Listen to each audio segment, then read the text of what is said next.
Hello guys, this is your friend and we are back with a new fanfic. Which is what if Naruto was born an Uchiha during the founding era of Konoha? Part 2. And if you enjoy this fanfic then please press the like button and subscribe to my channel for more fanfic like this. And now let's start the fanfic. Naruto slowly opened his eyes as the first rays of the sunlight bathed the entire room with its sunny rays. The blonde sat up from his sleeping spot and glanced at the clock on the wall in front, which showed 7 in the morning, and stretched his arms to get rid of the stiffness from them. He removed the blanket on top of him and stepped out of his comfortable bed and walked into the washroom to have a bath. An hour later, Naruto could be seen walking downstairs wearing a gray t-shirt with the Uchiha clan symbol on his back and black Anbu pants. He had black sandals on and was wearing black gloves. As he walked down towards the kitchen, he saw his 2chan and Jiraiya already sitting on the table having breakfast. It had been a while since he had seen his Oji-chan. Even though Jiraiya was not an active shinobi of Konoha anymore, his job was far too important for him to be staying within the village. The last 2 years had made Naruto see Jiraiya in a different light. The old man had helped Naruto grow immensely in various aspects. He may be a super pervert, but the man was an experienced, wise and a strong shinobi. Incredibly strong. He still shivered thinking of how much his body hurt after all those taijutsu exercises with him. There were times when he would return home with various scrapes and bruises all over his body. If not for his potent chakra which provided him advanced healing powers, he doubted he could have continued that sort of brutal physical training with the Sannin given his age. His smile faded slightly as he remembered the promise he made to himself a while back when he overheard Jiraiya and Fukasaku talk. Flashback 1 year ago. For the last couple of months, Naruto and Jiraiya had worked intensively on their ability to harness Senjutsu chakra. Jiraiya often took Naruto to Mount Myoboku so they both could train together and to indulge the boy in various aspects which comes under Senjutsu.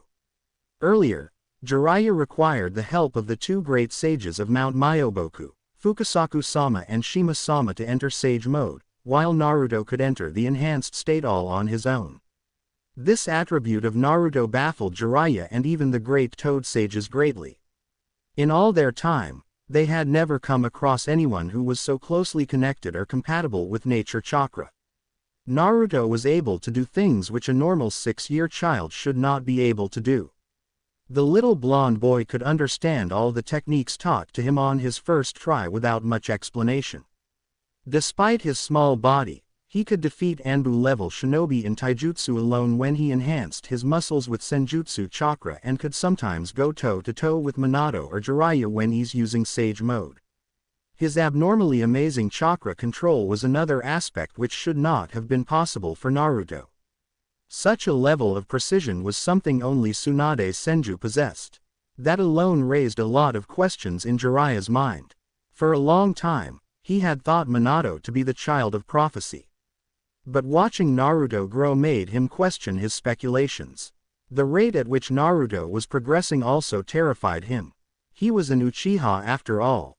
Jiraiya still hadn't forgotten the look in Minato's eyes when he butchered those Iwagakure shinobi. He knew by the time that Naruto grew past the age of 15 or even 12 for that matter, his powers would be comparable to even gods. That thought alone sent shivers down his spine at times. What were the boy's limits? Did he have any? Eventually, it began to make more and more sense to him. Naruto was incredibly mature for his age. Even though he acted his own age in front of Minato, he showed wisdom far beyond his age. He saw things from an adult's point of view and understand their concerns. While training in Senjutsu, Naruto had discovered that he could enter the enhanced state instantly. Senjutsu is a specialized field of technique that allows the user to sense and gather natural energy that is flowing in the world. However, for Naruto, it's a completely different experience. He could feel the energy flowing within the world as if it was a natural practice to him. While most users must gather the natural energy and balance it with their yin and yang chakra, in Naruto's case, the Senjutsu chakra would come rushing inside his body like a tidal wave and balance itself on its own. Another thing which Naruto discovered was that he had the ability to transfer chakra, even senjutsu chakra. In any case Jiraiya required to enter the sage mode and time was of the essence, Naruto could channel natural energy from himself onto him. So, all Jiraiya had to do was balance the natural energy with his spiritual yin and physical yang chakra. In the amount of time Jiraiya had trained with Naruto, he had learned a few things from him. He reduced the time it took him to enter sage mode and no longer required Fukasaku and Shima to assist him. Currently, a 6-year-old Naruto was standing beside Jiraiya in the gardens of the Namikaze compound. "Well, what are you waiting for? Summon Gamakichi and tell him to ask Fukasaku-sensei to reverse summon us," Jiraiya said. "Hi Jiraiya-sensei," Naruto replied, which earned a smile from the toad Sannin. That was another thing which the blonde had started calling him during their training sessions. Apart from his father, Jiraiya was the only one who could understand Naruto completely. He thought it was probably because they were the only 3 people who could utilize senjutsu in the elemental nations currently. Naruto bit his left thumb, drawing a bit of blood, and went through a couple of hand signs and slammed his left hand on the ground, saying, "Kuchio's number jutsu." Suddenly there was a cloud of smoke and there appeared to be a small toad. It was a young orange toad with purple markings around his eyes, mouth and stomach. The toad was small enough to fit on top of Naruto's head. "Gamakichi," Naruto yelled as he picked up the toad in his hands and put him on top of his head. Gamakichi shifted a bit to get comfortable in his spot and bumped fists with Naruto as a show of their friendship. The two had known each other since Naruto was 4 years old and had become friends immediately. "Yo, Naruto, what's up? Why did you call me?" Gamakichi asked. "Kichi, could you ask Fukasaku-sensei and Shima-sama to reverse summon us to Mount Myoboku? We need to get some training done," Naruto replied. "Sure bro." With that Gamakichi disappeared in a cloud of smoke to the land of toads. Jiraiya and Naruto stood close to each other as they waited for the reverse summon technique to take place. After a few seconds, both were transported via reverse summoning to Mount Myoboku. Jiraiya and Naruto soon found themselves standing near a special portal that linked Mount Myoboku and Konohagakure. This was known as the Distant Body Water or Enshinsui. This portal enables smaller toads to quickly travel between the two places without the use of the summoning technique. Combined with a toad that can perform the summoning jutsu, the toads can be summoned to aid Konohagakure in the event a living toad summoner isn't in Konoha at the time, or summon people to Mount Myoboku from Konoha. "Naruto-chan, it's been a while since you have come to visit us. How have you been?" asked Fukasaku. He was a small green toad with white hair styled in somewhat of a mohawk, very thick eyebrows and a small goatee. He wears a simple brown-colored cape and has black pigmentation around his yellow eyes. His pupils are bar-shaped and are black in color. Fukasaku, often referred to as Head, is an elder toad over 800 years old and a revered user of senjutsu. Naruto bowed his head in respect before the elder toad sage. "I'm good Fukasaku-sensei. Jiraiya-sensei says I'm almost done with finishing the frog katas and has one final test for me," Naruto exclaimed as he felt Jiraiya ruffle his hair gently. Fukasaku glanced at Jiraiya from the corner of his eyes and saw him nod his head ever so slightly. "So, it's time. It's hard to believe how fast you're growing, Naruto-chan," the elder toad thought as he released a sigh. Jiraiya ushered Naruto to go ahead and look for Gamakichi while he had to talk with Fukasaku. Naruto could feel something was troubling Jiraiya and wanted to ask him about it. But one look at Jiraiya's face and he knew he wouldn't be told anything. Naruto innocently nodded and ran ahead, while discreetly making a single hand seal. Jiraiya smiled softly, looking at the blonde's retreating form. The boy looked so innocent right now. As soon as Naruto was out of sight, his facial features took a grim expression, thinking of all the difficulties Naruto would have to face. "Nothing has changed, Fukasaku-sensei," Jiraiya said tiredly. "What do you mean, Jiraiya boy?" asked Fukasaku curiously. "Shodai-sama created the system of villages, forming an era of temporary peace and ended the era of great clan wars. But did it change anything? Wherever you go, there is always war. The last 3 shinobi wars are a prime exemplar of that. I hear a civil war might start soon in Kurigakure due to the madness of their Mizukage, who is a Jinchuriki. The relations between Iwagakure, Sunagakure and our village hasn't been steady. I fear they may be planning something as per my spy network. There's this group of mercenaries which is made of entirely missing ninjas. They are new and are being funded by Iwagakure and some smaller villages I have heard. And the thing is, they are all S-rank shinobi. I don't know their objective yet, but it won't be anything good. I dread if this situation continues, another shinobi war is not too far away. Jiraiya said grimly, "There's so much of hate in this world. A shinobi of one village is ordered to kill the shinobi of another even during these times if they are from an enemy village. The shinobi don't even know each other and fight to kill the other because of the hate that has been festered since generations ago. And if the war does occur, young children will be sent to the front lines again. Sometimes I wonder if true peace is ever possible. Minato and I have lost so much fighting in the last 2 shinobi wars. I don't want Naruto to go through the same." Fukasaku stared at his longtime student with a solemn expression. He knew how much Jiraiya cared for Naruto, and to watch the young child train only for him to go through a war must be hard on the Sannin. He has a strong will, Jiraiya. Believe in him. He will grow up to be a man of unimaginable strength. Jiraiya and Fukasaku went ahead to the grassy fields to look for Naruto, completely missing a pair of violet eyes followed by the whole body that shimmered into existence at the side. Peace, a place where people don't hate each other. I will create a world where you can live happily, Chu-chan, Jiraiya Oji-chan. He thought with a few tears rolling down his face. That day Naruto felt hate for the first time. Hate for those who made his Chu-chan and Oji-chan suffer. The sun mark and half-crescent moon mark on Naruto's hand glowed for a second before it went back to normal. Flashback end. His face then opted a happy smile as he walked towards the table where his father and godfather were sitting. "Good morning, Chu-chan, Oji-chan," Naruto greeted as he sat down on the table to Minato's left. "Naru, you woke up early today. Did you sleep okay?" Minato asked. "Hi, Chu-chan. Well, I was going to go meet Sakura today. You know, I wanted to ask her if she was joining the academy," Naruto said. He heard his godfather giggling slightly and looked at him narrowed eyes. His godfather had the tendency to get ideas for his orange books from uncanny situations. Hey, no need to look at me like that. I'm not going to do anything," Jiraiya said frantically as he saw both Minato and Naruto looking at him suspiciously.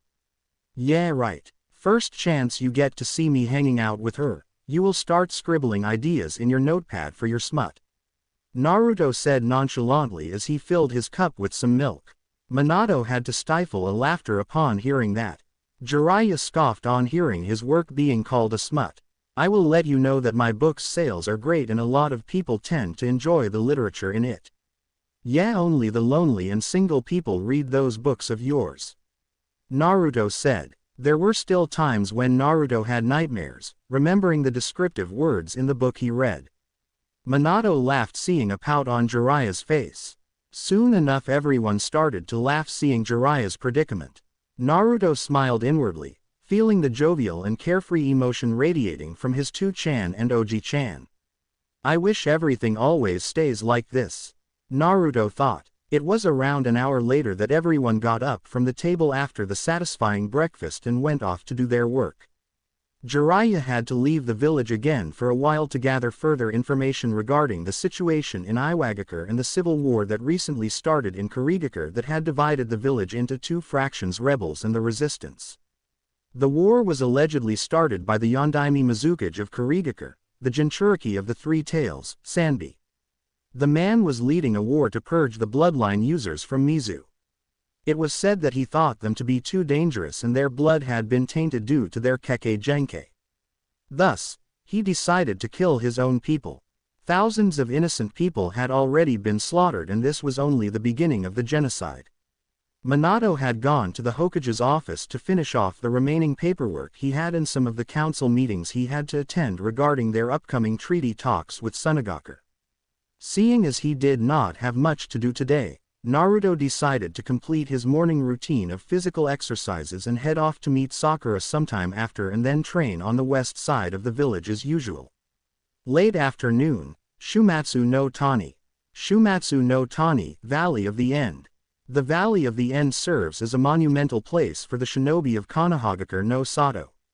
This was the land where their Shodai Hokage, Hashirama Senju, fought the fallen Uchiha clan leader, Madara Uchiha, stopping him from destroying the Hidden Leaf. That is what majority of the population were led to believe of Madara's intentions. The destructive power displayed in the epic battle left a scar in the earth that is today known as the Valley of End. The waterfall serves as the border between Land of Fire and Land of Sound. The valley was later memorialized with two giant statues of the main combatants, Hashirama Senju on the Land of Fire's side of the waterfall and Madara Uchiha on the opposite to symbolize his defection from the village. The statues are posed to make the traditional shinobi sparring seal of confrontation, which is protocol before a duel. A young boy around the age of 7 standing at a height of 4 feet and 1 inches could be seen standing on top of Hashirama Senju's head. He had been waiting around the area for the past few hours to meet with the team that would be executing tonight's mission. From first glance, one might think the boy was an Anbu because of the mask he was wearing over his face and his style of clothing. However, the strange thing about the mask was that it was completely blank and white in color, with a kanji of "ne" at the top right corner of the mask. This signified that he was a root Anbu agent. Half an hour later, a group of 3 shinobi could be seen emerging from the forests behind the statue of Madara Uchiha.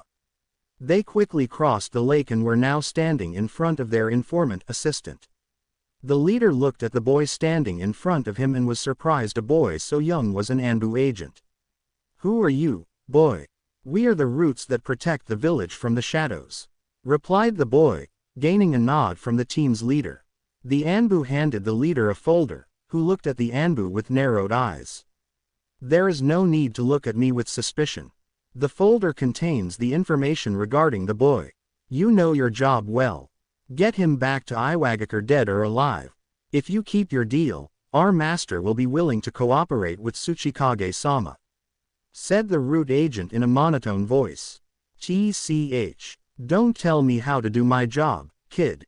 That bastard's son will be dead tonight," said the leader irritatingly. "Do not fail the mission," were the Anbu's last words before he disappeared in a shunshin. "Let's rest here for a few minutes. Tonight, Iwagakure shall their revenge against the Kiroi Senko," the leader ordered. Late evening, Konohagakure no Sato. The whole day went by either training or studying scrolls inside the Namikaze compound for Naruto. His father was still busy within the Hokage office and Itachi, Kakashi and Shisui were all away on missions. The only other person who Naruto considered his close friend in the village was Sakura.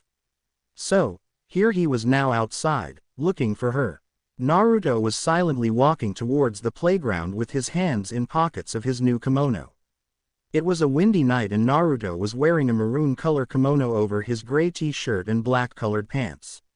It was high-collared, held close by a black color stash. The collar of the kimono was adorned by 9 magatamas, which was surprisingly Kurama's idea.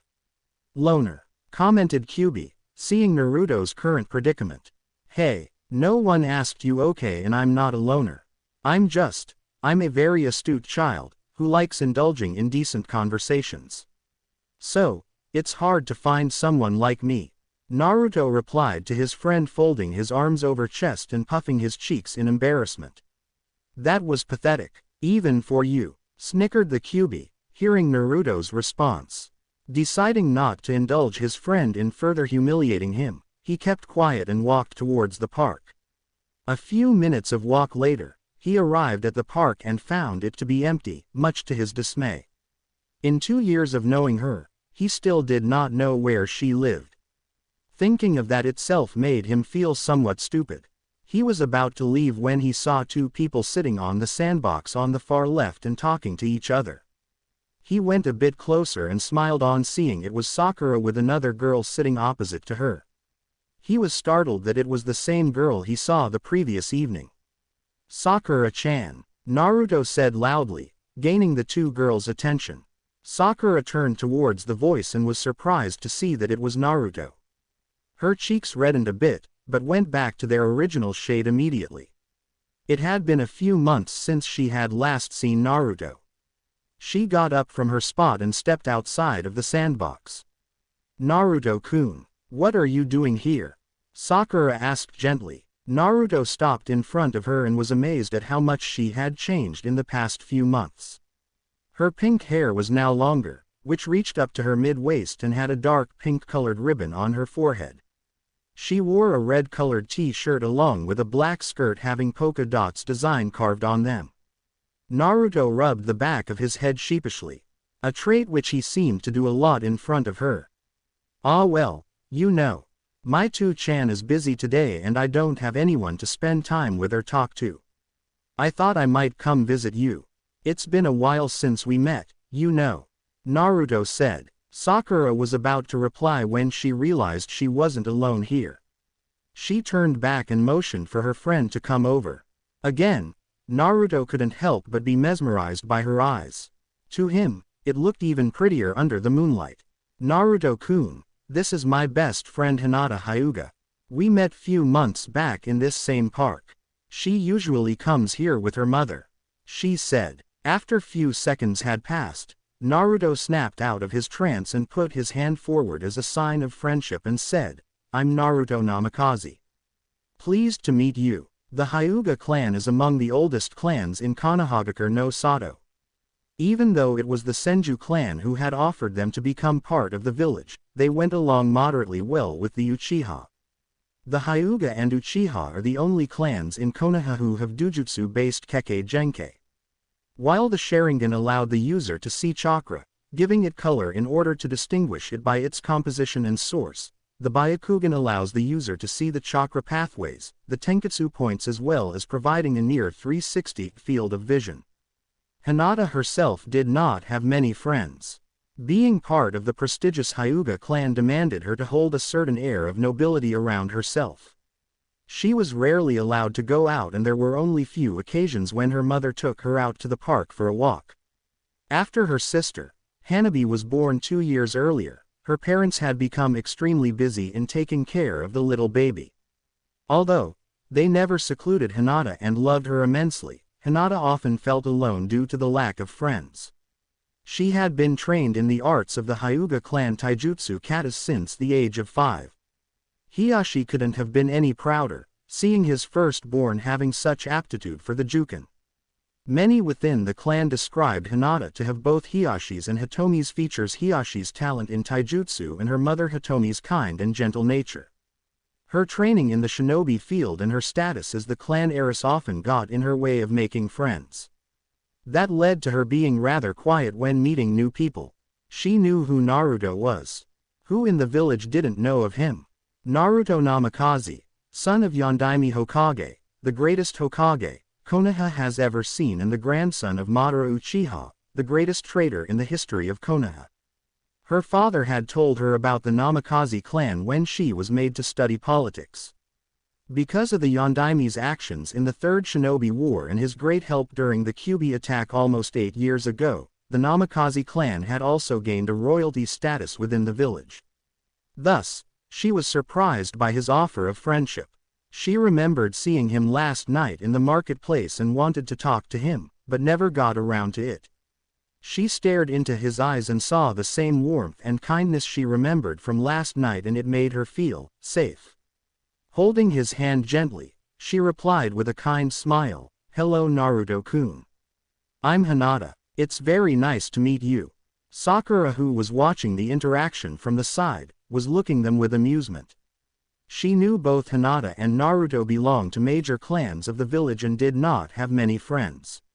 She felt glad to have introduced these two. She softly nudged them both on the side. "Well, are you two going to be holding each other's hands all night? Let's go sit somewhere," Sakura said and giggled when both took their hands back and blushed a little. On second thought, It might be more fun teasing them. Hi, Sakura-chan, Naruto said with a smile, which made the pink-haired girl to smile faintly. Sakura didn't know why she smiled so much around him. She guessed it was probably because he was her first friend in this village. The three went to the sandbox, where Hinata and Sakura were previously sitting, and sat there comfortably. Naruto felt slightly uncomfortable doing things which kids his age normally do, which was not missed by Hinata. Looking at the two, Sakura felt slightly down, thinking that while most of the students in the class would belong to major clans of Konoha, she was a civilian-based aspiring kunoichi. It was a fact that most of the children belonging to clans were given specialized training of some sort before they are made to enter the academy. Although Sakura's parents were ninja, they were only active chunin during the Third Shinobi World War and had retired after that. She knew while she was smart, she did not have any experience in hand-to-hand combat. "Are you joining the academy, Sakura-chan?" Naruto asked. I will be joining this September. My parents told me that several other clan heirs and heiress will be joining," replied Sakura. However, both Naruto and Hinata could see that she looked somewhat troubled. "Sakura-chan, you seem a bit upset. Has anything happened?" Hinata asked as she rested her hand on shoulder. Naruto smiled at seeing the look of genuine concern on Hinata's face. No, it's nothing," Sakura said as a few tears rolled down her cheeks. Hinata immediately engulfed her in a hug and ran her hand on her back soothingly. Jiraiya had once told Naruto that he was probably the foremost censor in the shinobi world now. Combined with his senjutsu abilities, Naruto could exactly feel one's emotions in their heart. It was an extremely significant compliment made by someone who had witnessed the Nadaime Hokage in battle. Closing his eyes momentarily, Naruto focused his senses on the pink-haired girl and allowed the waves of emotions to enter his mind. Insecurity, timidity, approval of friends. Naruto understood the reasons behind her troubles. The girl did not believe in herself. She considered herself less important compared to others and did not think she could reach out to her dreams. He opened his eyes and frowned seeing her sad. He never liked seeing anyone close to him upset. He too rested his hand on her other shoulder and gave it a gentle squeeze. "You will be a great kunoichi one day, Sakura-chan. I believe in you," Naruto said with a kind smile. Sakura's eyes widened on hearing Naruto's words. No one, apart from her parents and Hinata, had ever told that they believed in her. She shut her eyes and thanked the gods for giving her such caring and understanding friends. She saw Naruto gesturing her to come towards him with his left hand. As she moved closer to him, Naruto poked her on the forehead lightly and laughed when he saw her pout. "Why do you always do that, Naruto-kun?" asked Sakura as she rubbed the spot. "Because it's fun, Sakura-chan," he said simply. It wasn't anything paramount, neither was it said in a striking manner. Just the fact that he understood her and made her laugh was enough for her. Sakura wiped the tears off her face with her hands and sat down beside Hinata. She looked at her only two friends and smiled inwardly. "I hope everything always stays like this." Hinata, who had now broken the hug from Sakura, sat in her place neatly. She saw the interaction between the two and wondered if she'll be ever close to anyone that way. "Hinata-chan, you two will be joining academy, won't you? It would be fun if all of us are together. Meeting different people and making new friends. Won't it?" Sakura asked cheerfully. Naruto and Hinata wondered how she had a complete change in behavior in a split second, but gave no further thoughts to it. "Hi, I will be joining the Shinobi Academy this summer. My two-san's been training me in our family taijutsu and making me do some physical exercises to better prepare me for the shinobi world," Hinata said politely. Before any one of them could continue their conversations, Naruto heard multiple shuriken coming towards them from their left and right side at a fast pace. Reacting quickly, he yelled at Hinata and Sakura to jump back immediately, and he, himself, jumped a few meters back. Not even a few seconds later, the sandbox where they were previously sitting was bombarded with at least 18 or 20 shuriken from both directions. There was dust everywhere in the area, which blinded Naruto, Sakura and Hinata momentarily. As the dust started to clear in the next few seconds, two people jumped out of the ground from behind Sakura and Hinata and grabbed them by their hands and tied them with ninja wire. The two girls gave out a loud shout. But before they could scream any longer, their mouths were stuffed with cloth. Upon hearing the shout, Naruto immediately turned to look towards Sakura and froze on his spot. There were two identical shinobi behind each of them, holding a kunai to their throats. He looked to his left and right and saw two more shinobi standing there, with their hands resting on their kunai pouch. He sensed another shinobi behind himself and cursed himself for not being able to sense any of them earlier. A small black mouse under a nearby tree turned to ink and splattered over the ground, sending the necessary information to the caster of the jutsu. "Don't even think about moving from your position, Namikaze," Naruto heard the voice coming from behind. He slowly and carefully turned behind to look at the person speaking. The shinobi was wearing a black cloak. It was quite dark and it made it hard for Naruto to see his face clearly. However, the shinobi looked rather tall and had an Iwagakure headband. Judging from their chakra, they are probably Junin level, and those holding Sakura and Hinata are mostly Doden Bunshin, seeing as they emerged from the ground and their low chakra reserves. Naruto thought as his mind thought of a way to get out of this situation. Why would Iwagakure shinobi come? Chu-chan, Naruto realized. Schooling his features vaguely, he asked the shinobi, "What do you want with me?" "Oh, you know, a lot of people were killed by your dear father during the Third Shinobi War. It would only be fair if his only child was killed by an Iwagakure shinobi. Both Minato Namikaze and Madara Uchiha had killed a lot of our shinobi in the past. There are a lot of people in our village who would readily give anything to see you dead. Killing you would be justice," said the man with a twisted smile on his face, as he took out two kunai out from his pouch. He then sunshined in front of his Doden Bunshins who were holding Hinata and Sakura in place. Naruto's heart faltered when he gazed into Hinata's and Sakura's eyes. Fear, apprehension, dread. So many emotions pouring out of them in abundance. He himself was a little alarmed. But he knew, one wrong move on his side and the two girls would be dead. "I can't let them die." Naruto trembled a little at that thought. He couldn't let that happen. Sakura was the only other kid his age he was close friends with. He couldn't lose her. And Hinata, he may not have known Hinata for very long, but Naruto knew the girl had a gentle and kind soul. He didn't know why, but she felt different from the other people he has ever met. Even though they only talked for a little while, he considered her a friend. She did not deserve to die. Not because of him, not because of some foolish man's crusade to get revenge. But if revenge is as you call justice, then that justice breeds yet more revenge, and in the long run it becomes a chain of hatred. Even if you somehow kill me tonight, all it's going to start is another war between our villages," Naruto argued. Naruto looked back at Hinata and Sakura, and saw them panic as the Iwa shinobi stepped right in front of them. "Do not hurt them," Naruto asked. "Is this your first time seeing someone close to you on the verge of death, child?" asked the same shinobi again, as he turned to face the blonde boy.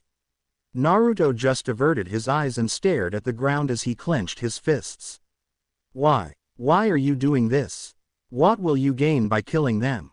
he asked again. His violet eyes stared into the shinobi's eyes to search for any meaning behind his actions. But all he found was emptiness, anger and hatred. He could hear the muffled screams from Hinata and Sakura. Yet, he couldn't do anything to help them. Sakura and Hinata kept struggling to free themselves from the holds of the ninja wire. But every time they tried, the wire around their hands would get tightened. The leader of the team looked at the young Namikaze's eyes and saw a hint of desperation. It reminded him of the time when he saw his parents' and friends' lifeless bodies for the first time. The desperation that makes one cling to the hope that the reality will change any minute. It never did for him, and he would make sure that the Namikaze suffered the same fate. "I see. My name is Iden. My father was a mere chunin in our village. I will honestly say, he was an average shinobi. But he always took care of me. Gave me everything I needed. My mother was an academy teacher. She was a great woman. But do you know what happened to them? Do you know how they died? Asked Iden softly as he looked up at the dark sky. Naruto shut his eyes as he couldn't bear to look at Iden anymore. He had a feeling as to what he was going to say. But he did not want to hear it.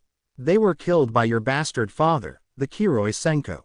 Yelled Iden. They were butchered, along with several of their friends. Several of my friends WHO were sent to the front lines. Thousands of our shinobi were killed by him. Again, Naruto didn't have a reply to that. He knew Konohagakure had mainly won the Third Shinobi War because of Iwagakure's defeat against his father.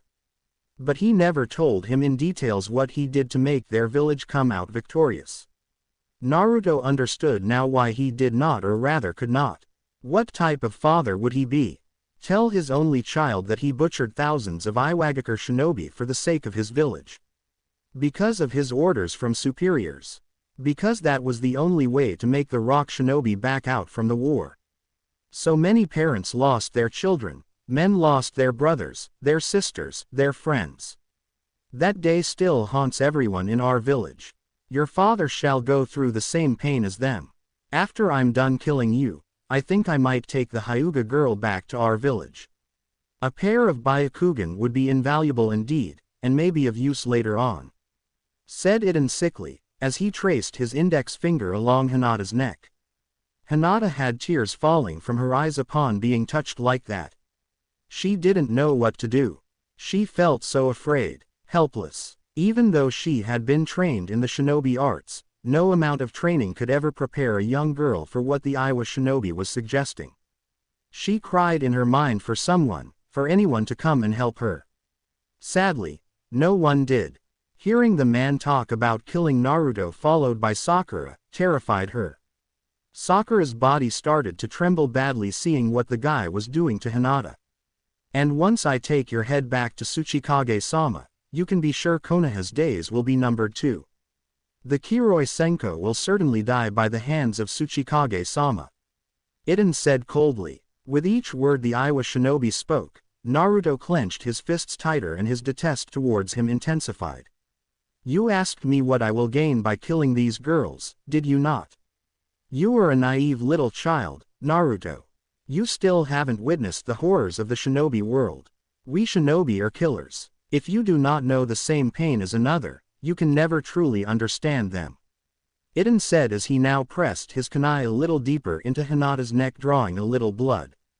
Hinata cried in pain as she saw her blood dripping. Do you hate me now? He asked impassively, staring at the blonde with his arms folded over his chest. This time there was no abhorrence in his voice. A mere question asked for the sake of his satisfaction. Many of Konoha shinobi were also killed during the last shinobi world war by Iwa. Whatever my father did was to protect the village and those he loved. Whatever any Konoha shinobi did during the war was to protect those they love against the enemy. Konoha is not a village made of buildings. Love, peace, camaraderie, and most of all the will of fire that is present in each of us Konoha citizens, these are the very essence of Konoha. Naruto said with closed eyes as he could feel how calm the village was at this very moment. Despite of his current predicament, he always felt a sense of relief knowing his family, his village is safe. Ignorant child, there can never be true peace in this cursed ninja world. True peace is nothing but an illusion. Iden spat out. The two shinobis standing on either sides of Naruto looked at Iden warily. They were aware of how devastated he was when he heard the news of his parents' and friends' deaths. Even they were saddened on hearing the news. But they never showed such animosity openly, not against innocent children at least. But looking at the blonde Namikaze, they did not feel a hint of remorse for what they set out to do. Minato Namikaze and Madara Uchiha were both hated in the Rock Village. For they knew, both had forsaken their humanity and butchered thousands of people of their village. And knowing that the boy before them was their descendant, made him a threat in their eyes.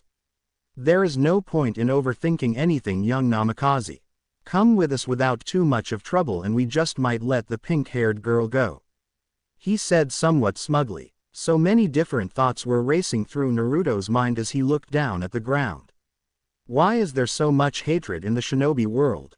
Can there ever be true peace? Can shinobi from different villages ever learn to trust one another? Will the endless killing in the shinobi world ever stop? What will it be, Namikaze? I don't have all night. 10 seconds, otherwise the pink one dies here. To prove his point, Iden pointed his kunai straight at Sakura's jugular vein. Naruto's face portrayed no emotions as his mind became clouded by those views. His eyes hardened as he resolved himself. He couldn't, no, he can't lose his father.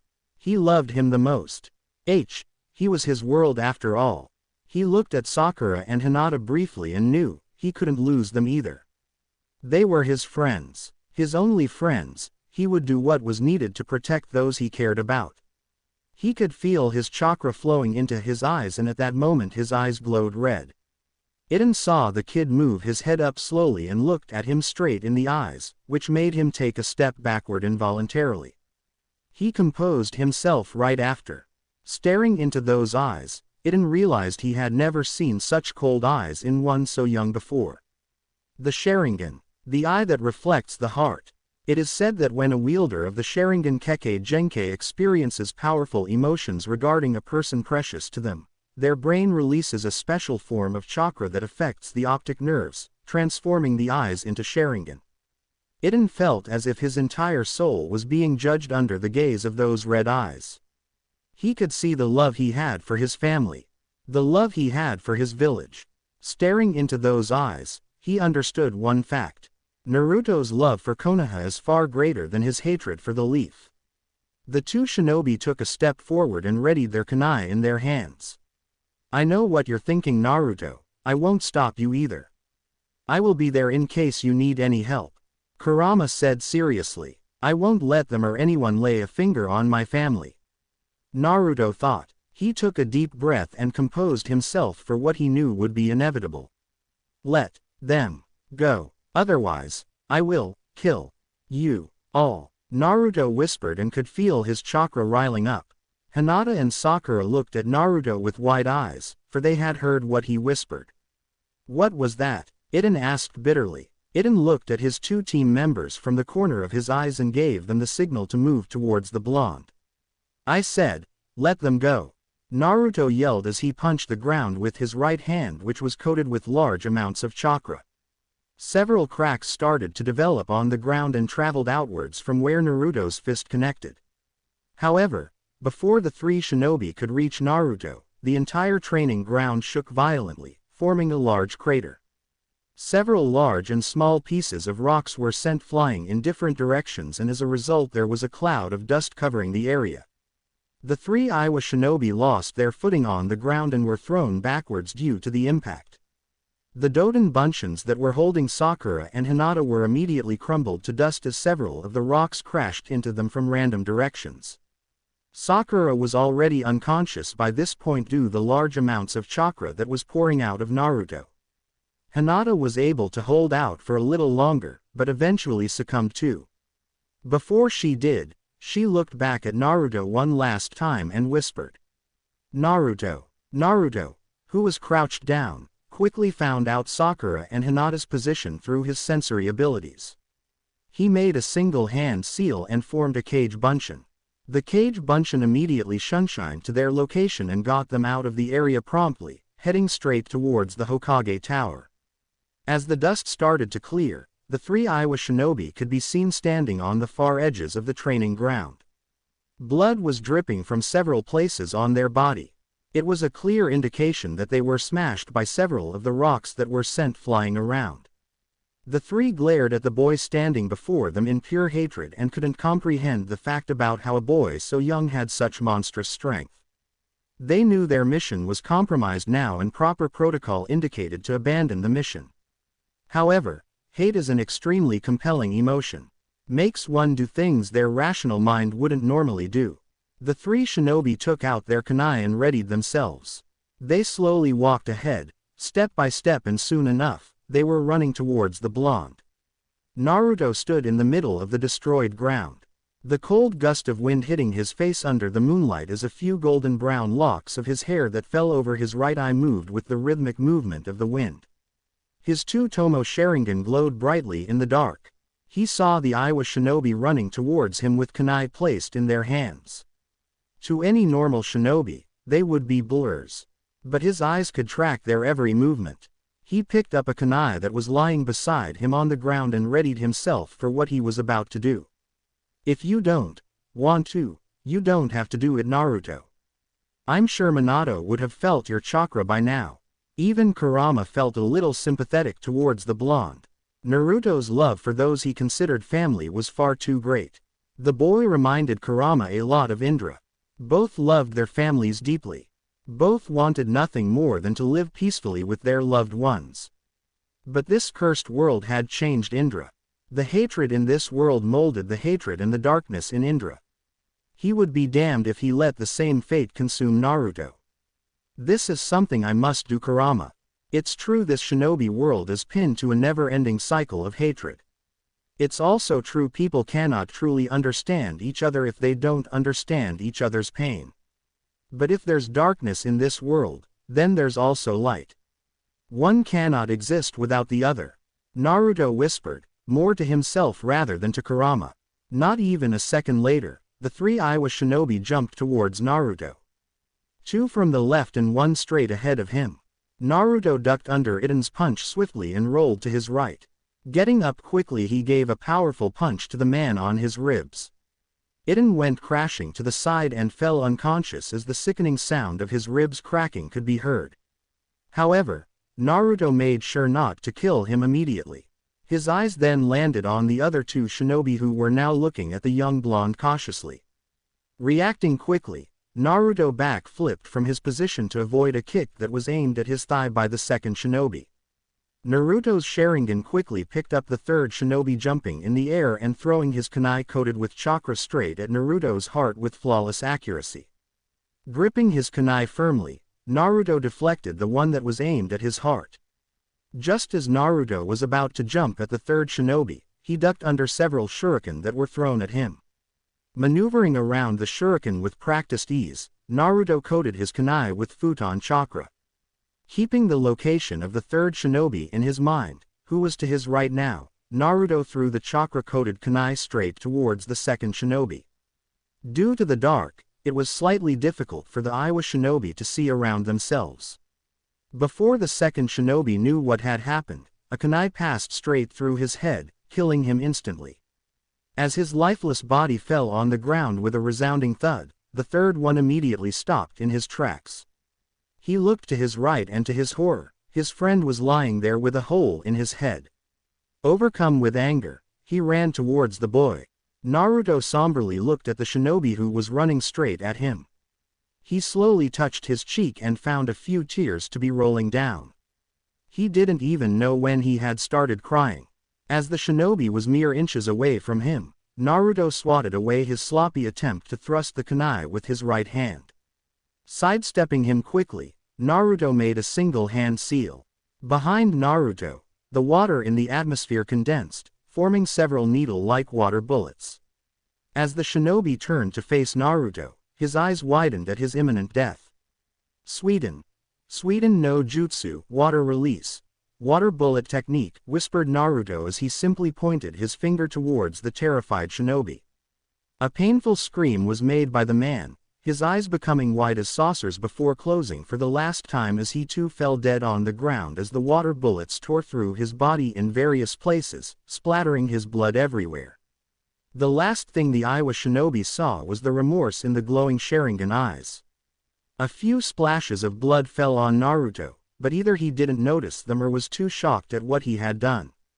Naruto slumped down on the ground as he sobbed looking at what he had done. Not even a few minutes later, 3 people landed near the clearing and their eyes widened at the scene in front of them. 2 shinobi lying dead on the ground.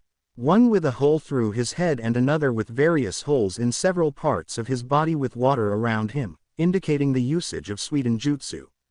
They looked around carefully and found the third shinobi lying there unconscious. Their eyes then moved to the form the young boy who was sobbing silently with his eyes closed. the blood dripping from his face and onto the ground, forming a small puddle. Naruto did not even notice when someone laid a hand on his left shoulder gently, and brought him into a tight embrace. "Shish, it's all right Naru, don't worry.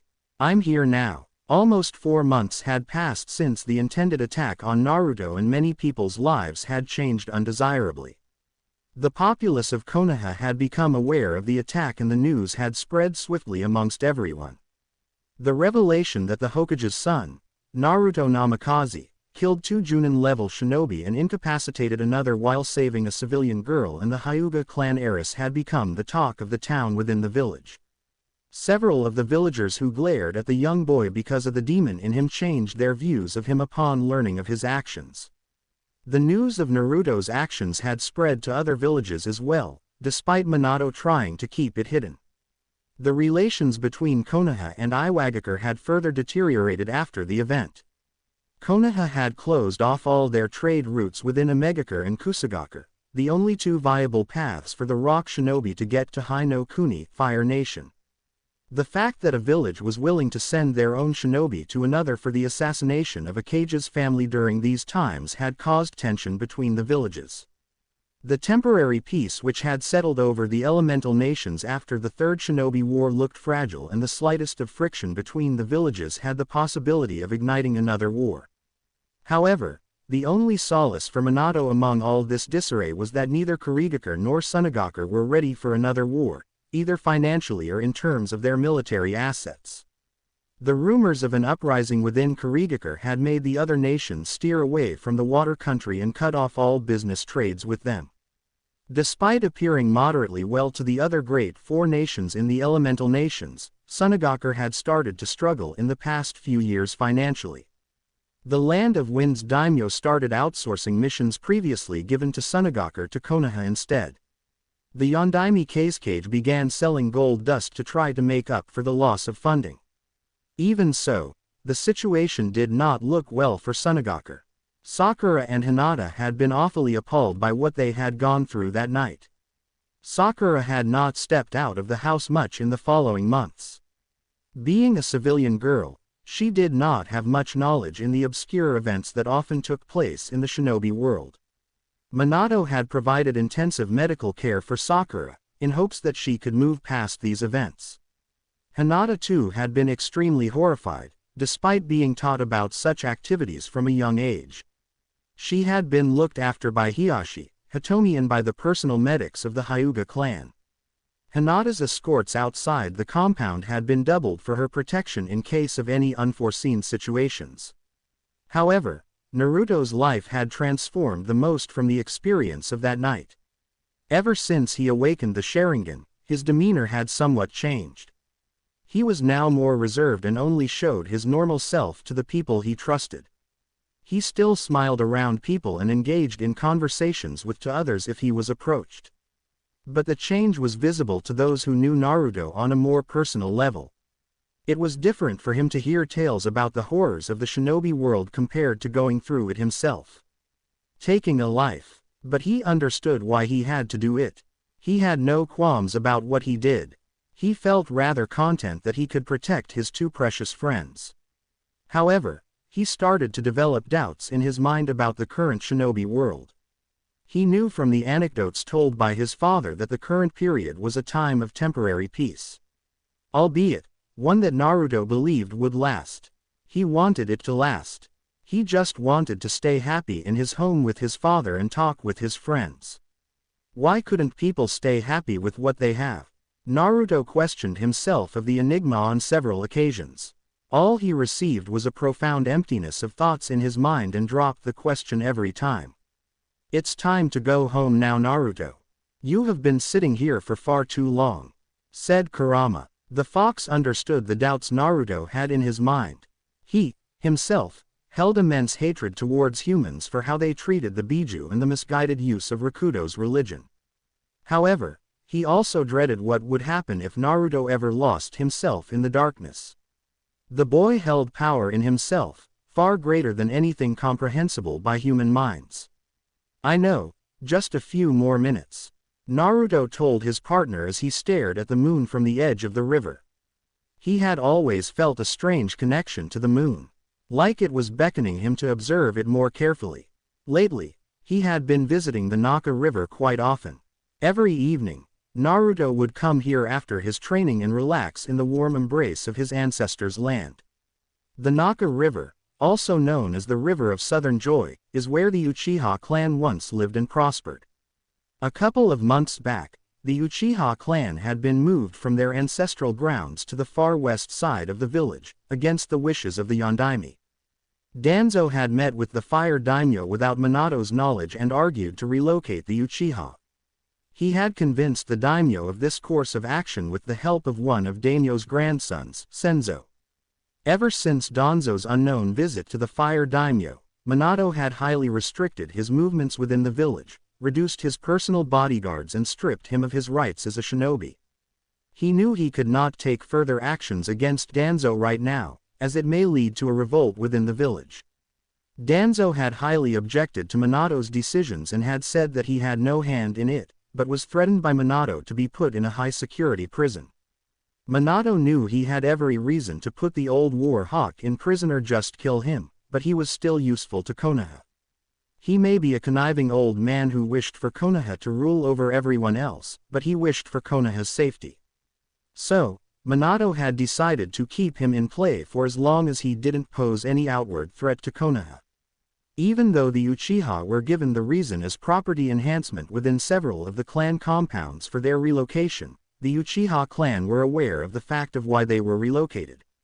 Even almost 8 years after the Grisly Night, they were still suspected behind the Kyuubi attack.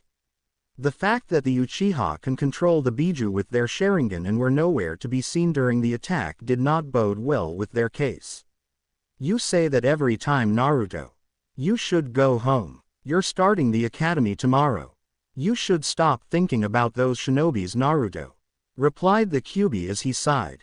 I know, Kurama. I'm trying. Naruto thought calmly. He got up from the ground and wiped his shirt of the grass that stuck to it. As he turned around to walk up the steep ground, his eyes landed on Sasuke, who was walking all alone. Judging from the minor burnt scratches on his face, Naruto presumed he must have been training to perform the jutsu for the coming-of-age rite, which every member of the clan must go through to be able to wear the Uchiha clan symbol on their back. Sasuke saw Naruto stare at him calmly and it vexed him somewhat. They both were of the same age, but the difference in their skill was far too vast. Flashback 2 months ago, Sasuke was practicing a Kaiden jutsu on the edge of the Naka River. He had been pestering his father to teach him the Kaiden Gokyaku no Jutsu for a few weeks now. He knew Itachi could perform the jutsu when he was only 6 years old. Sasuke had noticed how his father looked at Itachi, like he was the only one that mattered. He had asked Itachi on several occasions to teach him, but he always received the same answer. Forgive me, Sasuke. Maybe next time. Today, his father had finally agreed to teach him the Kaiden Jutsu and he was extremely delighted. Sasuke, are you listening? Fugaku asked sternly. He had been so lost in his thoughts that he didn't notice his father speak. He gave a sheepish grin and shook his head. Listen to me intently. I'm not going to repeat myself again. Fugaku said. After receiving a silent nod, Fugaku went on to explain the fundamentals of the basics regarding the simple Kaiden Jutsu. Just as Fugaku was about to show Sasuke the hand seals to perform the jutsu, he felt a presence of chakra behind him. He turned behind to find Naruto standing there with a smile and a note in his hand. Naruto, what brings you here? Fugaku asked politely. Naruto bowed before the man, to show his respect to the Uchiha clan leader. Fugaku-sama, Two-chan wishes to speak to you regarding an important matter. Naruto replied as he handed the letter to Fugaku. Taking the letter from the young blonde, Fugaku went through the contents of the letter cautiously. His face became serious as he finished reading it and put the letter inside one of his pockets. He was about to leave when he remembered about Sasuke. He turned back to face his son and saw him ideally standing there. He knew he did not give much attention to Sasuke compared to Itachi and did feel guilty about it. But the situation within the Uchiha clan was getting grave with every passing minute, and most of his time passed in thinking of a way out of the mess the elders in the clan were suggesting regarding their course of action about their future in the village. "Sasuke, do you want to learn the jutsu today?" Fugaku asked. "Hai-to-san," Sasuke said eagerly. Closing his eyes for a second, he turned back to Naruto and asked him to come forward. "Naruto, would you help Sasuke in teaching the Kaden Jutsu?" "You know which one I'm talking about," requested Fugaku. Having already felt what the man was feeling, Naruto accepted gladly, as he had nothing much to do right now. He figured he could also become friends with Sasuke while they were training together. "But, To-san, you said you would teach me the jutsu. How can he even perform the jutsu? We both are the same age," Sasuke argued childishly. Fugaku sighed as he heard his youngest son's words. While Itachi was calm and collected, Sasuke was more prone to act on his emotions. Feeling slightly irked that his abilities were being doubted, Naruto walked to the edge of the Naka River, gaining Sasuke's and Fugaku's attention. Making the Tora hand seal, he kneaded Kaden chakra into his lungs and said, "Kaden, Gokyaku no Jutsu fire style. Fireball Jutsu," breathing a large ball of fire towards the lake. Due to the extreme heat of the fireball, much of the water got evaporated in the process. Sasuke's eyes widened on seeing Naruto execute the technique perfectly. He turned to his father and saw the same look on his face he had when he was with Itachi. It made him frown. Satisfied with his work, Naruto turned around to look at Sasuke. "I can perform the jutsu perfectly, Sasuke. If you wish, I could help you in learning it. We could become friends also, you know," Naruto said kindly. Deciding to let the two kids settle their argument, Fugaku sunshine to the Namikaze compound to speak with Minato.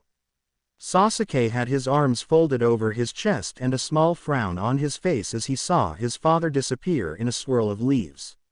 He had seen several ninjas perform the technique and found it to be intriguing. "So, what do you say, Sasuke?" Naruto asked again as he extended his right hand forward. Glaring at the blonde, Sasuke puffed his cheeks and walked away, intent on returning to his home and looking for Itachi. Confused by Sasuke's demeanor, Naruto shrugged his shoulders, looked to his left in the corner of the trees once and sunshine to his house. In the corner of the trees stood Itachi as he stared at the spot where Naruto and Sasuke once stood.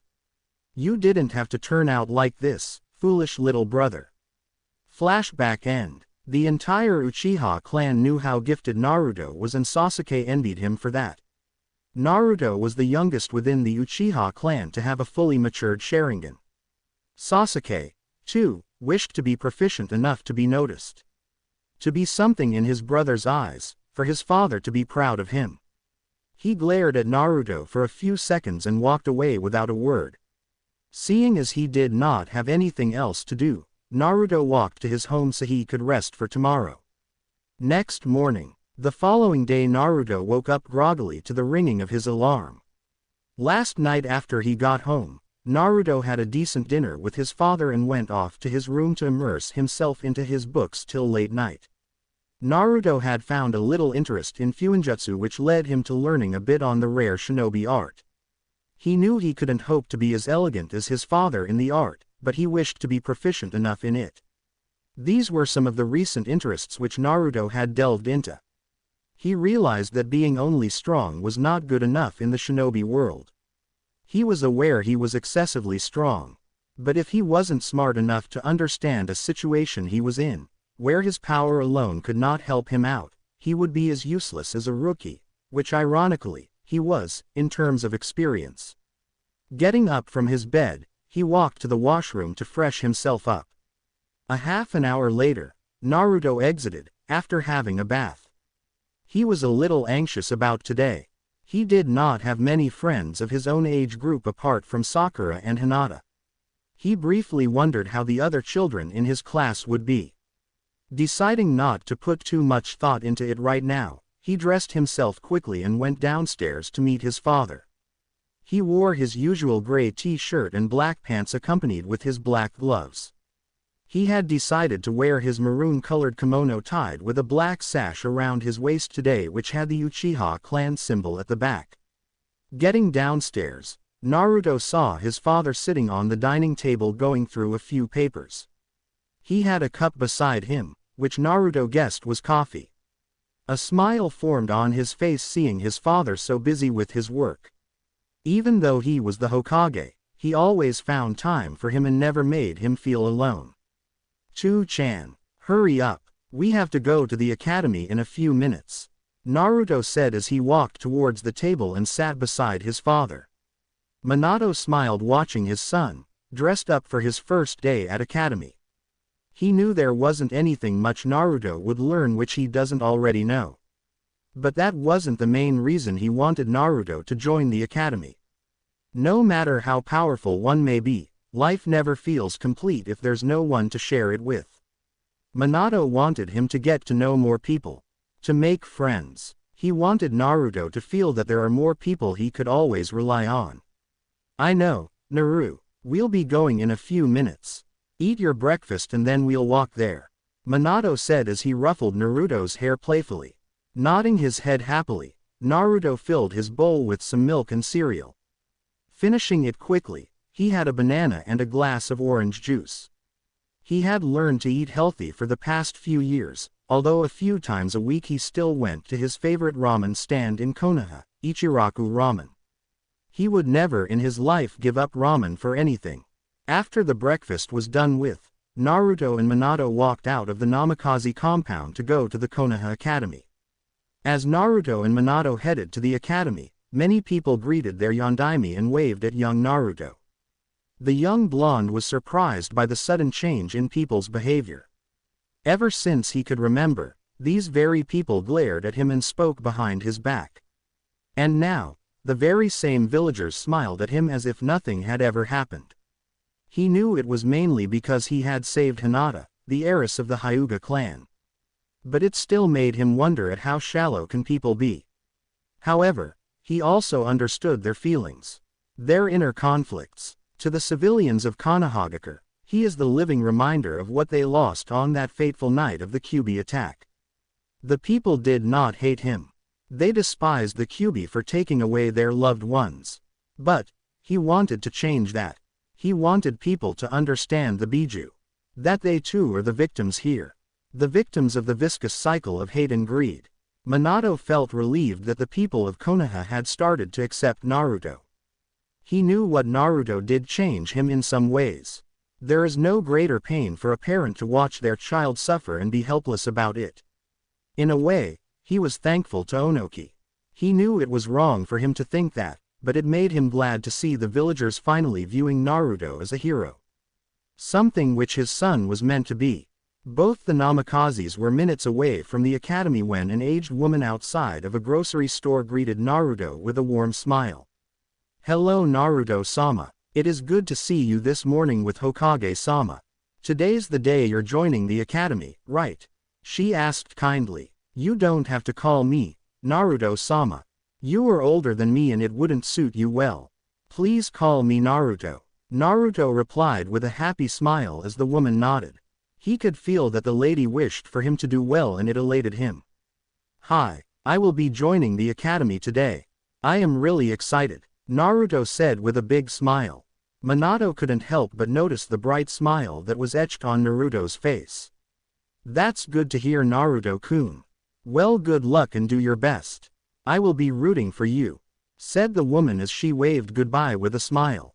Naruto smiled and waved back as he held on to his father's hand and continued towards the academy. Things had definitely taken a turn for everyone within the village since the Iwa incident. At the academy, every shinobi village in the elemental nations houses an academy where young children are sent to prosper into shinobi. In the academy, the prospective students are taught the history of the shinobi world, the fundamentals of shinobi arts such taijutsu hand-to-hand combat, weapons handling kunai and shuriken throwing and rudimentary exercises to help control one's chakra. The teachers in the academy hold timely examinations to assess the students' progress and determine whether they are qualified to lead the life of a shinobi. The Konoha Academy is quite large and is comprised of several buildings which were erected over time since the reign of the Shodai Hokage. The building can be commonly identified by the tree which has a swing in front of it and more so by the giant sign with the kanji for fire on it. Along with being a school, the academy is also the area where the Hokage's office is located, which is where the missions are dispatched and the day-to-day running of the village takes place. Soon enough, Naruto and Minato reached the academy and Naruto was becoming anxious each passing second, wondering if Sakura and Hinata too would be joining. He remembered them telling him that they would, but he wasn't sure after the incident involving Iwa shinobis. He wanted them to join so he would at least know someone in the classroom. Minato felt his son's hand shake slightly and knew what he was feeling. The nervousness of being able to make friends. He chuckled as he too had similar thoughts on his first day. He knelt and turned Naruto so they would be facing each other. He looked him in the eyes warmly and said, "It's going to be okay, Naru. It's your first day in the academy, and it is okay to be nervous. Trust me, even I was." Naruto chuckled as he heard his father's words. "What's so funny, huh?" Minato asked as he eyed him. "Nothing. It's just hard to find you nervous about anything. You are so brave and confident all the time." Naruto replied innocently. "You have no idea how many times I have been nervous in my life, Naru. Now come on, get going. You don't want to be late on your first day now, do you?" Minato said as he let out a small laugh, seeing Naruto's slight panicked reaction.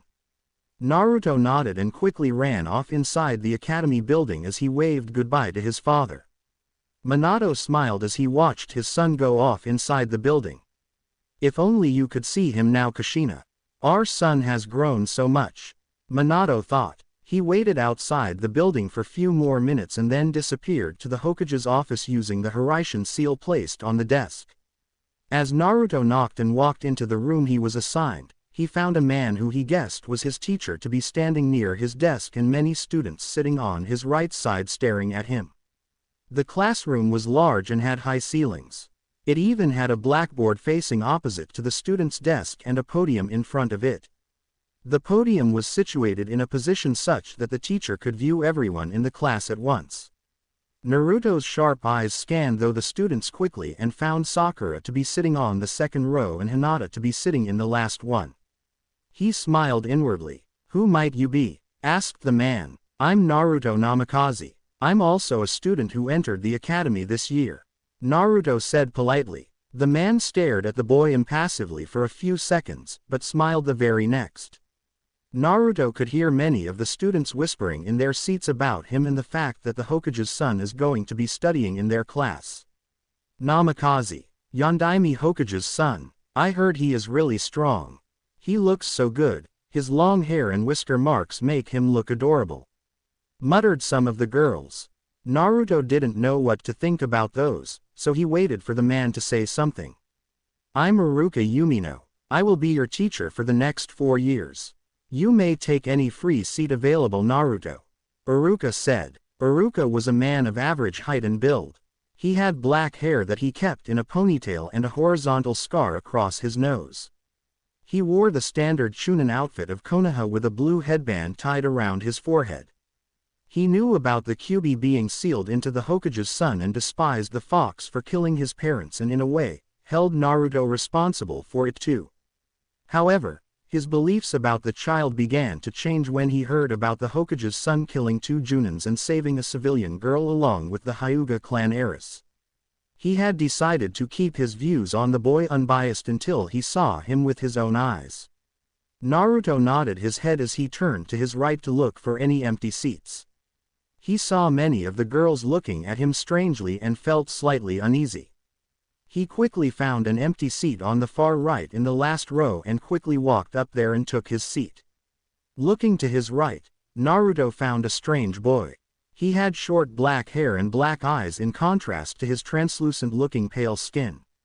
His face showed no signs of emotion and he looked to be staring at Iruka blankly. Getting a feel of his chakra, Naruto was shocked, as it felt to be troubled. Deep down within the boy, Naruto felt the boy held a lot of pain. "I'm Naruto," said the blonde as he extended his hand to the boy. The boy in question looked at Naruto for a good while impassively. He was surprised by Naruto's actions and wondered why the Hokage's son would want anything to do with him. However, none of that surprise was displayed on his face. It was as plain as a blank canvas. "Sigh," said the boy as he held Naruto's hand. Naruto smiled faintly at the thought of making new friend. Seeing as everyone had taken their seats, Iruka viewed everyone in his class with a critical eye. This would be first time that so many clan heirs are present in one class. Not to mention the clan heirs of the Uchiha, Hyuga and Namikaze clans. The three most influential clans within Konoha. This will be an interesting class. Iruka thought. "Alright class, as you already know, my name is Iruka Umino. You may call me Iruka-sensei. I will be your teacher for the next 4 years. Another teacher, Mizuki, will also be assisting me with teaching you. Since today's only our first class, we will begin with some history lessons and then move on to taijutsu lessons outside. After that, we will begin with theory on chakra," Iruka announced. So, he began with the history of Konohagakure no Sato, accounting the tales of Shodai Hokage and how the village was formed. Even though Naruto knew this part extremely well, he listened to it intently.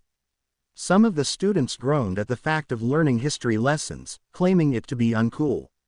Again, Naruto seemed confused at other students' behavior. He had always been taught that history was an important part for any shinobi to know and he loved the subject. It was also a significant task for a shinobi to know the history of any area that they would be traveling to for their missions. After an hour had passed, Naruto looked around the class and found many of the students to be uninterested in what Iruka was saying. He saw a boy with pineapple-shaped hair to be sleeping, while another chubby boy was eating a bag of chips without a care in the world. He found the sight to be hilarious and had to hold in his laughter. He looked at Sakura, who was sitting next to a platinum blonde-haired girl. Hinata was sitting next to a boy with a puppy on his head. Judging by her face, Naruto guessed that Hinata, too, knew the topic Iruka was talking about currently. His eyes finally landed on Sasuke, who was sitting in the same row as him, a few seats below him. He couldn't see his face, but he was sure he had a little scowl on his face. After the theory about the history of Shodai Hokage had ended, Iruka ordered everyone to form a K and follow him outside to the training ground. Naruto was personally excited now, as it was time for the taijutsu exercises and he wanted to see how everyone fared in hand-to-hand combat. He knew he was miles ahead of the students in his class in taijutsu, but that did not mean the others had no knowledge in this art. As everyone assembled outside, Iruka called out everyone's name again and Naruto was surprised to find several of the children belonging to major clans in Konoha. He saw a group of few students standing in a group at the side and wondered if they all knew each other before starting at the academy. He looked at Sai who was standing beside him and thought of coming with him to talk to others. But looking at his blank expression, he decided not to. He went over to them and said, "Hello, I'm Naruto. I'm Kiba Inuzuka, and this is my Ninken Akamaru," Kiba said enthusiastically and Akamaru gave a small bark. Kiba had feral-looking features which could be accounted by his messy brown hair, sharp-looking canines and the distinctive red fang markings similar to every Inuzuka clan member on each of his cheek. Shikamaru was lazily looking at the sky when he noticed Naruto looking at him. He found all this introduction stuff to be quite troublesome but knew that he had to do it. Similar to most members of the Nara clan, Shikamaru was born with an exceptional mind.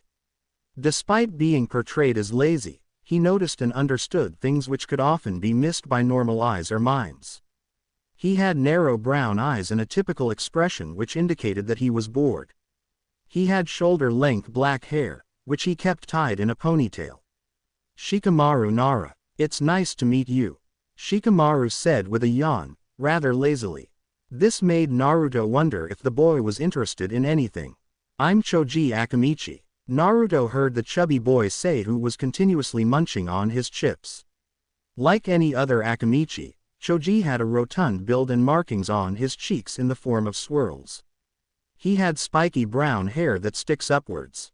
"Shino Aburame," said Shino quietly. Sporting the same look as the rest of his clan, Shino wore dark sunglasses and a sea-green jacket with high upturned collar.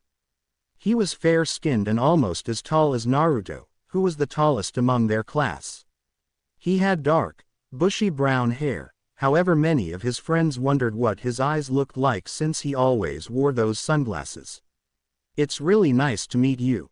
I'm just so surprised that there are so many clan heirs in our class," Naruto said, intending the conversation to go ahead.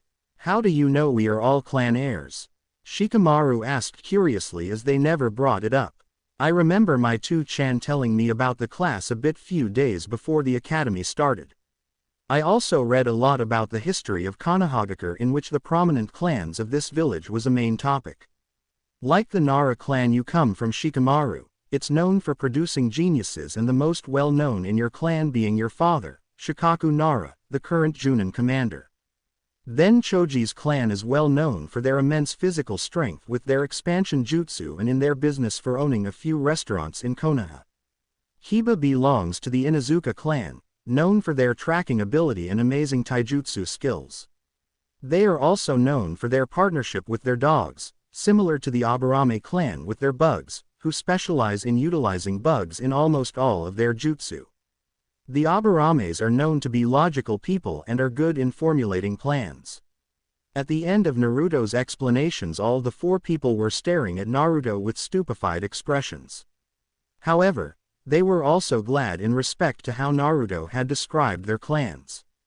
Choji was happy that Naruto didn't talk about his size or weight. Kiba was glad that Naruto was aware of how great the Inuzukas were, and Shino gave a quiet nod of agreement. While Naruto was talking to Kiba, Choji and Shino about how they knew each other, what sort of training they did, Shikamaru keenly observed the young Namikaze.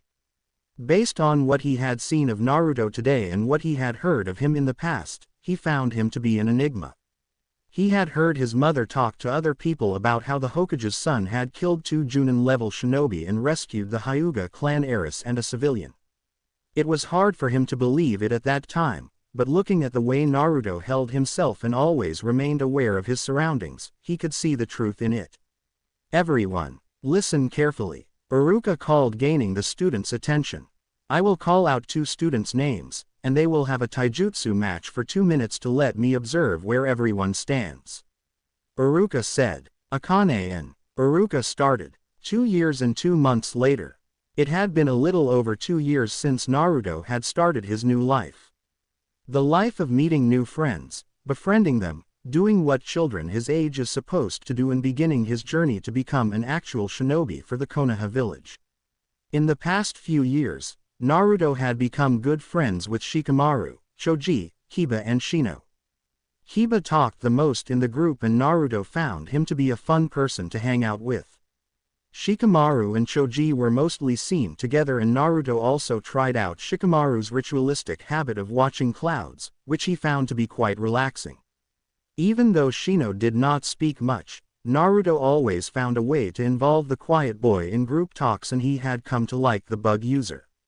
All in all, Naruto got along with these 4 boys the most. He also met Ino Yamanaka, clan heiress of the Yamanaka clan, who was childhood friends with Shikamaru and Choji. He found her to be a bit weird, as she would often look for different excuses to talk to Sasuke. And being the oblivious girl that she was, like many other girls in the class, she found Sasuke's uncaring attitude to be cool and mysterious. Naruto, Hinata and Sakura had gotten closer to each other in the past year. They often met outside of the academy and trained with each other, along with studying and doing their homework together. They had spoken about how their life had changed and how their beliefs about the shinobi world altered after that incident, and there were times when both Naruto and Hinata had to console Sakura, as she still had terrifying nightmares of that night at times. Naruto and Hinata especially had gotten to know each other a lot better. Ever since the incident with the Iwa shinobi, the Hyuga clan had come to respect Naruto immensely. Both Minato and Naruto had been invited for dinner to the Hyuga's main house on several occasions. During class, Naruto mostly sat with his two best friends, which seemed to draw the glares from several other girls in the class, much to Naruto's confusion. Despite their close relationship with one another, Sakura had this uncomfortable feeling whenever she saw Naruto and Hinata so close. She didn't know what it was and didn't want to find out at the prospect of it hurting her or making her lose her friendship with Naruto and Hinata.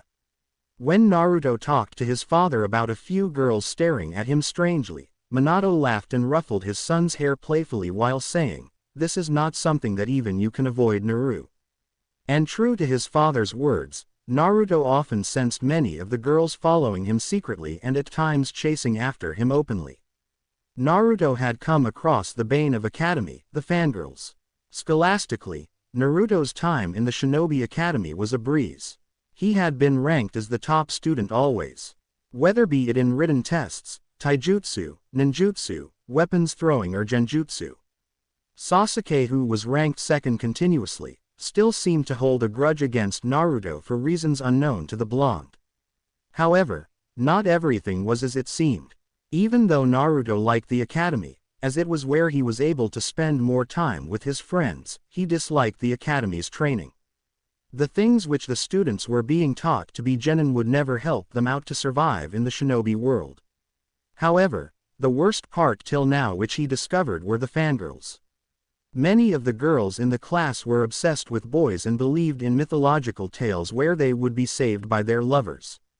Meanwhile, there were many civilian boys who considered themselves to be good in everything despite the actuality. He spoke to his father regarding the matter and was told the stress for prospective genin in the academy was reduced mainly since there was a time of temporary peace between the nations earlier. But Minato too had known the curriculum in the academy was not up to the mark. Furthermore, with their relations with Iwagakure completely cut off, there was a lot of uncertainty among different villages in the future. Thus, he had decided to implement certain changes from year 3 onwards in the academy. Snapping those thoughts out of his mind, Naruto got out of his clothes and went to washroom to get a bath. He came out about a minute later and looked at himself in the mirror. His eyes morphed into blood-red eyes, portraying the 3 tomos in it, and soon enough, his eyes turned back to their original violet color. Today marked the last class of the second year in the academy and held a written test and a taijutsu match between students as an examination. Naruto was so engrossed in thoughts about how the last year passed so quickly that he realized he was going to be late for the exam. He quickly put on his clothes and sunshined in front of the academy. He went towards his class and knocked on the door. "Come in," Iruka said from inside the class. Naruto entered the class and saw his teacher staring at him intently. At first, he was indifferent towards Naruto, but after time, he came to see Naruto as more than just the kyuubi. After watching Naruto interact with his friends in the class and talking to him, Iruka found him to be a very kind-hearted boy who loved his friends. After that, he opened up to Naruto and now they were good friends, or siblings if one could say. "Naruto, why are you 15 minutes late for class?" questioned Iruka sternly. Even though he considered Naruto to be someone special to himself, he never showed any favoritism to any one student. "Sorry Iruka-sensei, I was training last night till late and woke up late today due to that. It won't happen again," Naruto answered honestly. Iruka sighed and told him to take his seat. Nodding his head, Naruto found an empty seat between Hinata and Kiba. "Morning Naruto-kun." Hinata greeted Naruto with a smile. Naruto smiled as he inhaled the smell of lavender from her. He knew Hinata usually sat with her mother in her garden and picked flowers at times. And he loved that smell. "Morning Hinata-chan," Naruto said as he smiled back. Looking at Kiba, who was sleeping soundly beside him, Naruto smirked. Discreetly making a single hand seal, a small amount of water condensed in the palm of his other hand. Making sure no one saw him other than Hinata, he splashed it on Kiba's face. Kiba woke up with a shriek and looked around frantically. "Good, you're finally awake, Kiba," Naruto said as he laughed. Hinata giggled softly, seeing Kiba's confused voice. "What the hell, Naruto? Why did you do that?" Kiba asked in a sleepy voice. "We have an exam today, Kiba. If I hadn't woken you up, you would have slept through it. Naruto replied as he laughed. Kiba and Naruto intently stared at each other for a few seconds and suddenly started laughing at the situation. Kiba, Naruto, I told you so many times to keep your voices down. Iruka yelled using his patented big head jutsu. Both the boys immediately shut up upon hearing Iruka's voice and sat down without muttering another single word.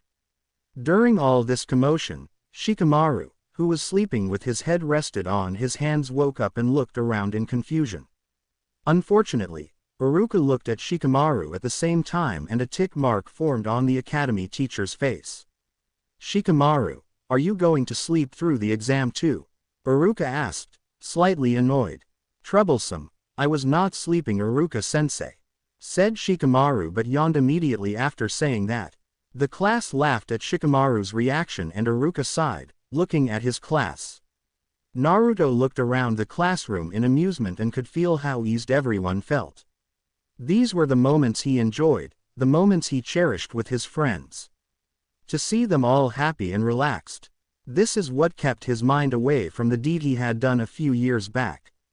The only people in the room who were not interested in the current situation were Sasuke and Sai. Naruto had tried to talk to Sasuke in the past, but the black-haired boy wasn't interested.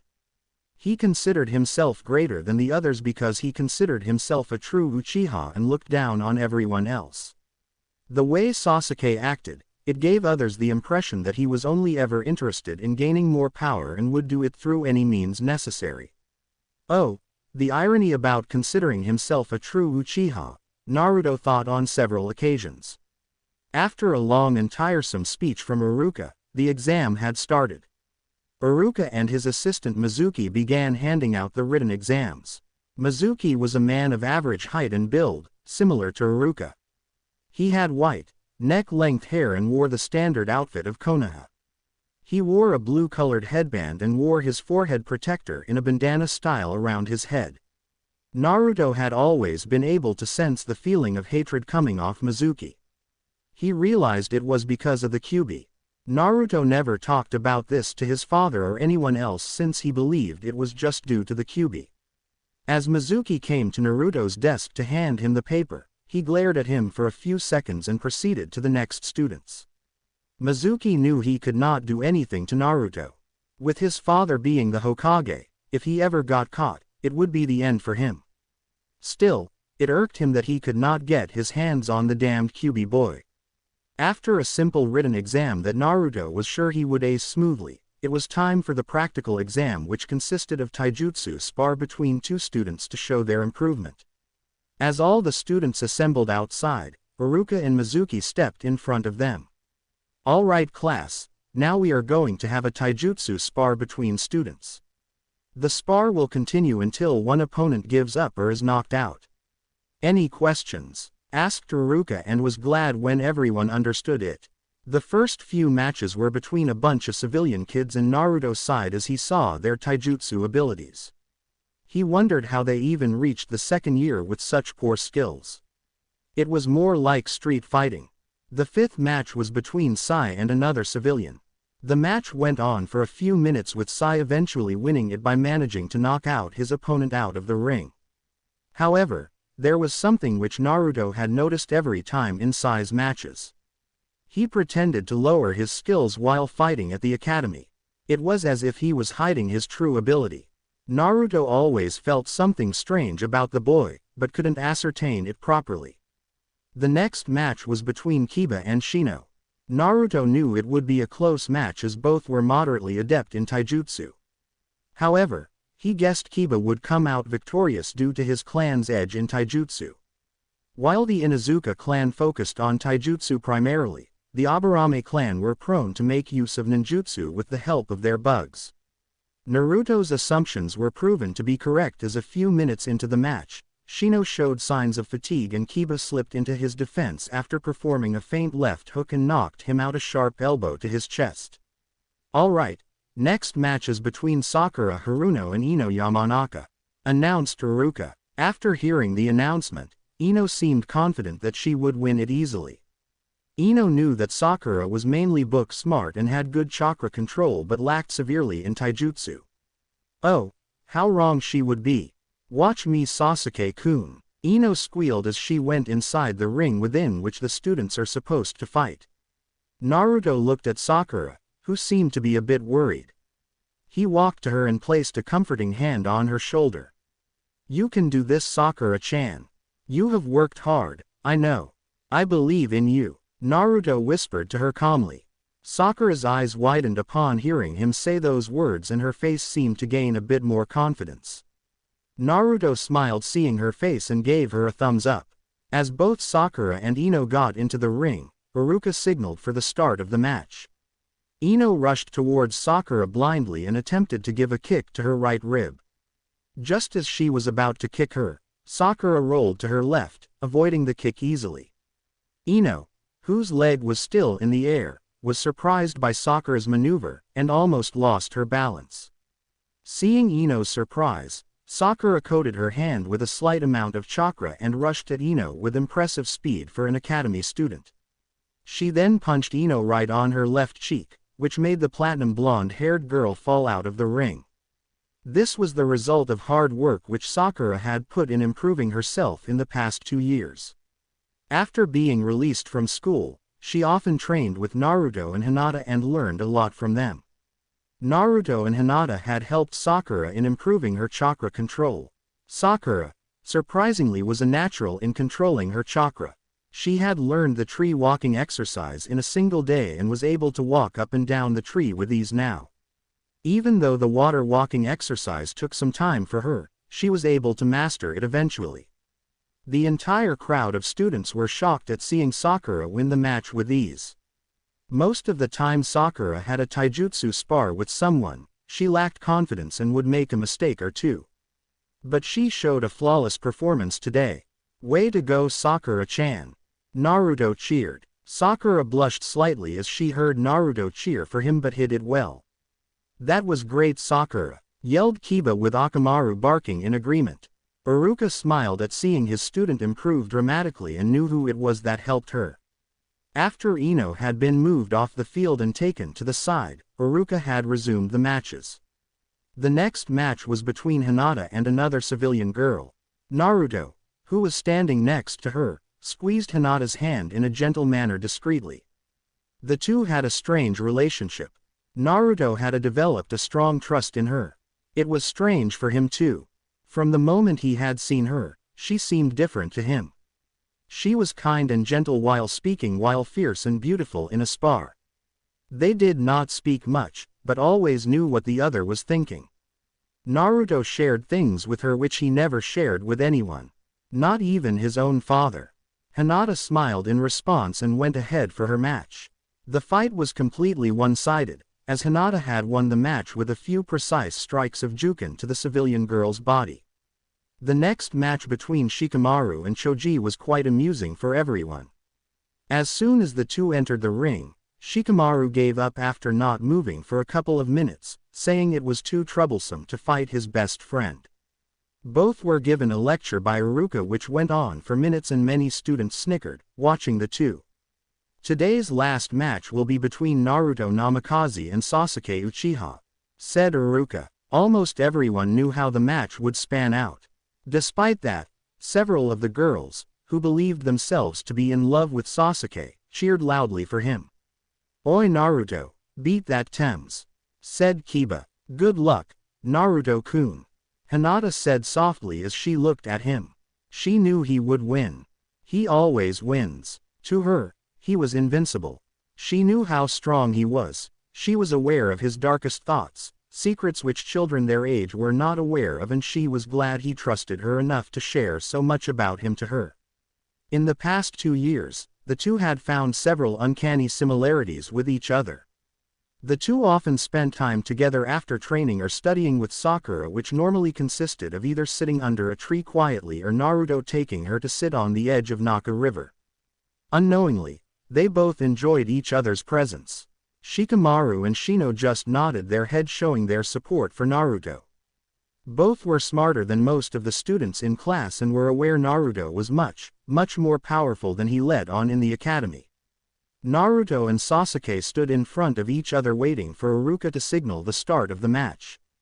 Naruto seemed to be perfectly calm and relaxed while Sasuke seemed confident in himself. In the past 2 years, Sasuke had trained himself to the ground in many aspects of the shinobi arts taijutsu, ninjutsu, shurikenjutsu and genjutsu. He was even able to unlock his Sharingan and had progressed it to the second level. He believed he could beat Naruto with the amount of work he had done. Iruka gave the signal to start the match, but none of them moved from their positions. While Sasuke got into the stance of the Uchiha Interceptor Fist and activated his Sharingan, Naruto showed no signs of being surprised or intimidated. Meanwhile, several students in the arena gasped seeing Sasuke's Two-Tomo Sharingan.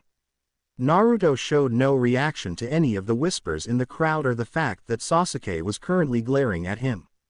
His two-chan, Jiraiya Oji-chan and Kakashi had taught him that the best way to win a fight is to make sure you remain completely focused on your opponent and keep your emotions in check. Naruto already knew about Sasuke's Sharingan from Itachi during one of their training sessions. He knew Sasuke was strong now, but his arrogance was his weakest point and that is just what he planned on exploiting. A few more minutes had passed and the two had yet to move. "What's wrong, Dobi? Afraid to lose in front of your loser friends? You should stop hanging out with such people. You don't deserve to be an Uchiha," mocked Sasuke in hopes of getting a reaction from the blonde. Naruto's eyes hardened on hearing Sasuke berate his friends. If there was one thing which Naruto valued most, it was his friends. He could tolerate Sasuke's arrogant behavior, but putting down his friends was not something he could tolerate. "You shouldn't have said that, Sasuke," thought Naruto. Before anyone could blink, Naruto disappeared from everyone's sight. Sasuke's eyes widened and he frantically looked around for him. However, the next thing Sasuke knew, he was elbowed on his left shoulder, which made him fall on the ground harshly. As he fell on the ground, he clutched his shoulder as the pain became too much for him. Naruto then picked him up by the collar and then punched him with good amount of strength. Enough to dislocate his jaw. Almost everyone watching the fight were stunned on seeing this side of Naruto. They had never seen the blonde defeat someone with this much cruelty. "Naruto, what do you think you are doing?